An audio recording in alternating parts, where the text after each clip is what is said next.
how excited we are about this tour. We are so excited that the tour is happening, and I was wondering if you could tell us a little bit about how you're feeling about it as well. Just terrible. Don't want to do it. Looking forward to it. Yeah, it's been great. We wanted to obviously do a tour in 2020, but we couldn't because obviously all the bullshit that happened.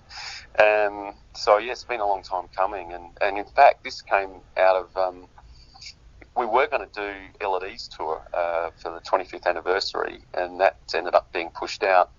And then we thought, we're not going to be able to do that till 2023, and then this opportunity came up because of the Samia induction, and we were like, okay, that's cool.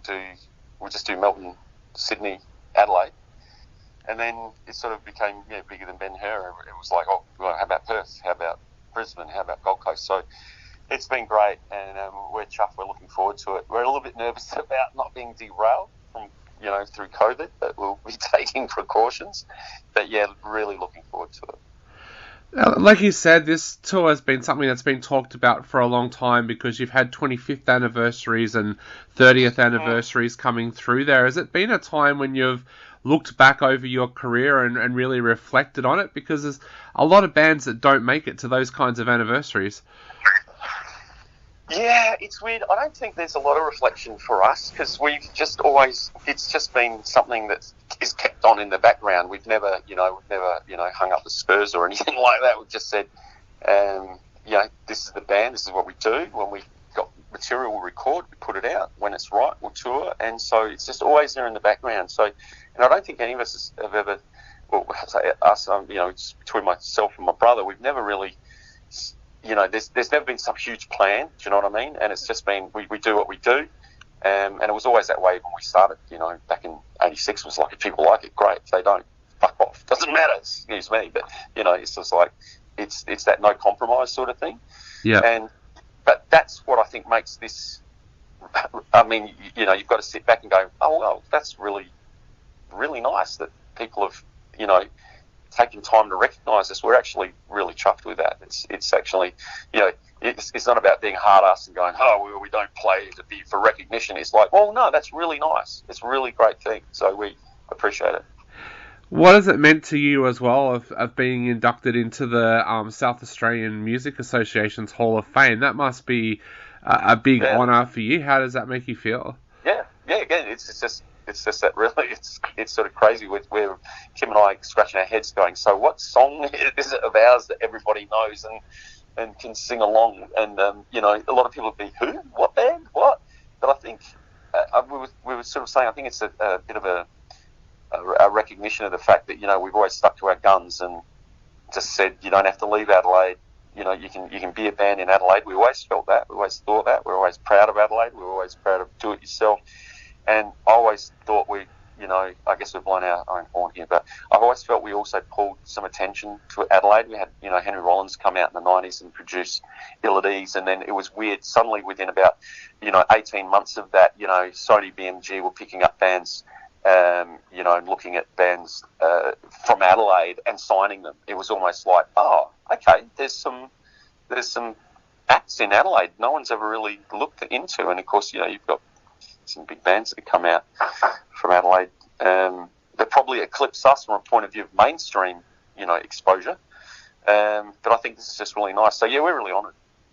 Did you ever feel that pull to go to Melbourne or to base yourself in Sydney? Because I know a lot of bands do that, but you guys did, as you said, based yourself in Adelaide and did it successfully.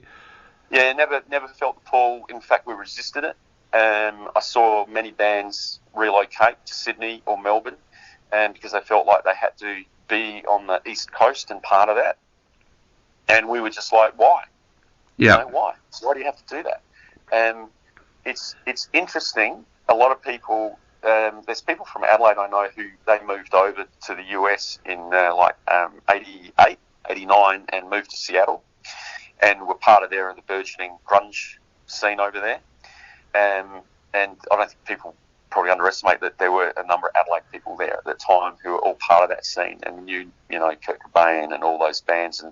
And there was a lot of influence on a lot of the bands like Cosmic Psychos and that influence in that area. And they always said that Adelaide was had that Seattle flavour in that it was very, very separate and didn't chase the trends and just did their own thing. And I think I always thought that about Adelaide. We had very, very different bands that weren't necessarily trying to be, East Coast or whatever. And, you had Exploding White Mice here. They just did their own thing. You had Greasy Pop label that were putting out, the Primevals, which I don't know if you've heard of them, but they're a really huge band in the 80s, which there's nothing like them anywhere. And you didn't have to go. I think it's better to pull the spotlight to your city than move and try and you lose yourself in the big pond there. Yeah. Stay here.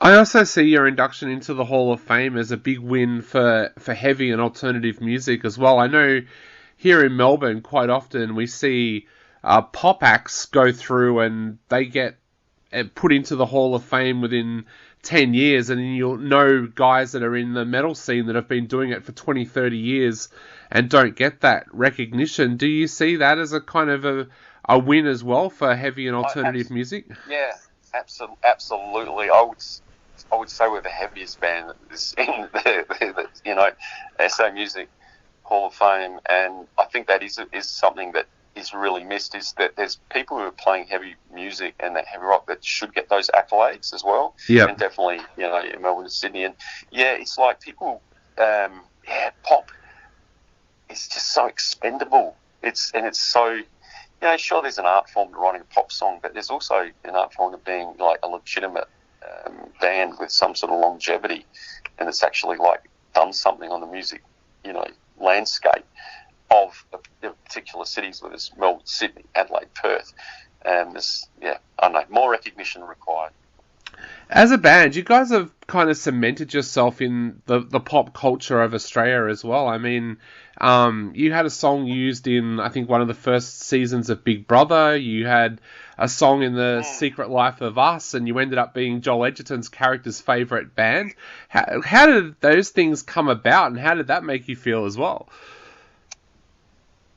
I did not know that was Joel Edgerton's favourite band. That's news to me. Oh, in the show, you were his character's favourite band. In fact, I think he listened to your music when his girlfriend got killed in the show. So, yeah. Oh, wow. Okay. I need to get across that. That just shows how I just don't know anything that's going on.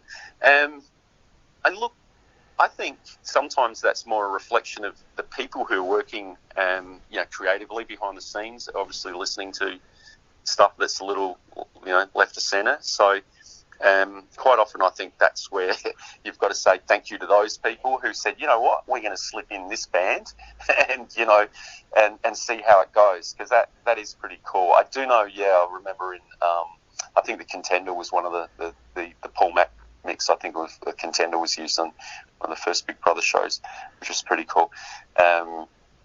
Look, it's nice. You know what I'd like if our music got used in a PlayStation or that sort of game. That would be good. Yeah. But anyway, not complaining. I do know of a couple of game developers from here in Australia that listen to our show. So if you're listening, guys, put the Mark of Cain into one of your games. Definitely. Go for it. So, Joe, tell us a little bit about the tour coming up. You mentioned you're a little bit nervous because of the COVID aspect of it, but how are you feeling aside from that about being able to get back together and play shows, especially after the last couple of years?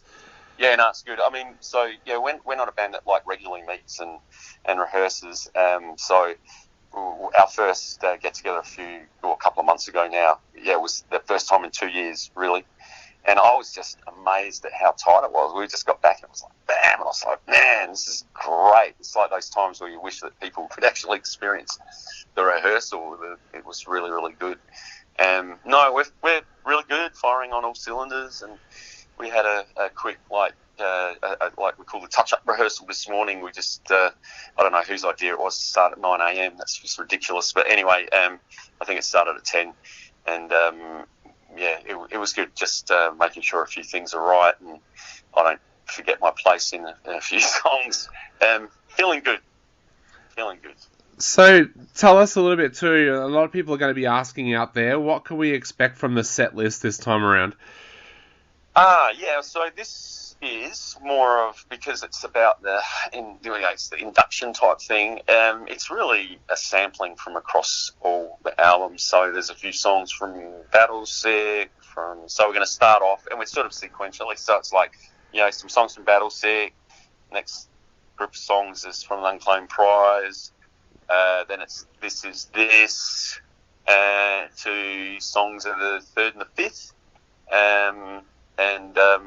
That's basically the run of it. I think, we timed it. It was stupid length, like an hour and a bit. I think we've had to cut it back. But anyway, by the time we do, whatever come out to Encore, if people want us to do that, it'll be a good solid set of songs. Oh, Ill at Ease, of course. Ill at Ease in there as well. Stupid. Forgot that. So, Battlesick, Unclaimed Prize, Ill at Ease, This Is This, songs of the third and fifth. Awesome. Well, mate, I cannot wait to be able to check it out. And it sounds like there's a real excitement around the band at the moment, especially within the band. So I have to ask this question because I know my listeners would be very angry if I didn't. Is there any chance that we're going to hear new Mark of Cain music in the future at all?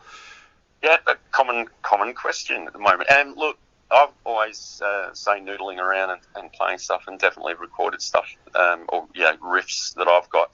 And we've all spoken about after we get through this is do some practices in this next 2 or 3 months and work out if we've got any tunes. But as we say, there's always a high quality bar that we need it to meet. It's not about like just putting shit out for the sake of putting it out. So we like to make sure that meets the Mark of Cain quality. The flip side of that is there's stuff that I write that is not necessarily full, what I call T-Mock stuff, but I'd be quite happy to see if Eli and Kim wanted to play on it, and that, Kim jokingly calls the John Scott experience, but there's stuff, I got stuff, the Mark of Cain's got stuff, we'll see what we do, but the last thing I want to do is be that band that puts out an album and people go, they should have stopped. Yeah. They should have finished, and I'll never be that band, and so, we would never release something that was just, poor. So we'll see. Definitely. Well, John, I know we are running out of time very, very quickly, so to finish off, what would you like to say to all of your fans out there before they head along to see you guys at these shows? Just come along. I think it's going to be a really, really good punishing set, so, be prepared, and we're really looking forward to it, and looking forward to even, if there's some new people who want to come along and see us. I always think that the band is something that needs to be experienced first and foremost, and then listen to the records. I could, the lame version of us on the records, but come see us live. I always think it's the best experience. Definitely.